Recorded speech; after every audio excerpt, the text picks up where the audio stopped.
ঠাকুরগাঁও জেলার রানীশংকল উপজেলার বাচর ইউনিয়নে কাতিহার এলাকায় অবস্থিত আরবিবি ইটভাটা। বেশ কয়েকদিন ধরে স্বর্ণের খোঁজে ওই ইটভাটায় জমানো মাটির স্তূপ খোঁড়ার প্রতিযোগিতায় নেমেছে স্থানীয়রা। বিশেষ করে রাতের আধারে স্বর্ণ খোঁজার এ দৃশ্য দূর থেকে দেখলে আলোর পাহাড় বলেই মনে হবে। স্বর্ণ পেয়েছে এমন অসংখ্য ছবি সামাজিক যোগাযোগ মাধ্যমে ছড়িয়ে পড়েছে। অনেকেই স্বর্ণ নিয়ে ফিরেছেন বাড়িতে, আবার অনেকের চোখে হতাশা। এখানে সোনা খুঁজতে আসছে, কিন্তু আসে দেখে মানে এক লোক খুঁজতে ছিল, ওর কাছ থেকে পাই গেছে। মানে ও খুঁজতে ছিল আর এ মানে পিছনে ছিল সোনা পাই গেছে। 3.5 লক্ষ টাকা বিক্রি হয়েছে আর কি।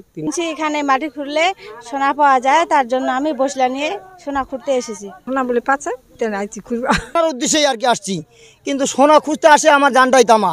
কিন্তু একটা মহিলা পাইছে আর কি, এটাই কিছুক্ষণ আগে পাইলো। সকাল থেকে আমি এখানে আসি, এখানে আমি সোনা খোঁজার জন্য অনেক চেষ্টা করলাম, ঠিক আছে, চেষ্টা করছি কিন্তু পাচ্ছি না।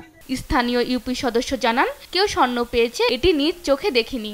গুজবে কান দিয়ে লোকজন স্বর্ণ খুঁজছে। কান দিয়ে লোকজন এখানে আসতেছে, কিন্তু একটা পাঁচে দিল ইয়াদ ছড়ে, ওই যে নেটে ছাড়া সব লোক ভাঙা চলে আসছে। বিধায় এখানে গুজবে সব কান দিয়ে লোক আসতেছে। এখানে স্বর্ণ পাওয়া গেছে কিনা এটি স্পষ্ট না হলেও আইন শৃঙ্খলার অবনতি ঠেকাতে ব্যবস্থা নেওয়ার কথা জানান উপজেলা নির্বাহী কর্মকর্তা। এখন পর্যন্ত আমরা ঠিক ফিজিক্যালি দেখতে পাই না যে স্বর্ণ আসলে পাওয়া গেছে। আইন শৃঙ্খলার জন্য অবনতি না হয় সেজন্য আমি গিয়েছিলাম ওনার অফিসে। এখন পর্যন্ত পরিস্থিতি স্বাভাবিক। গুজবে কান না দিতে এলাকাবাসীর প্রতি আহ্বানও জানান তিনি। নিউজ ডেস্ক, দেশ টিভি।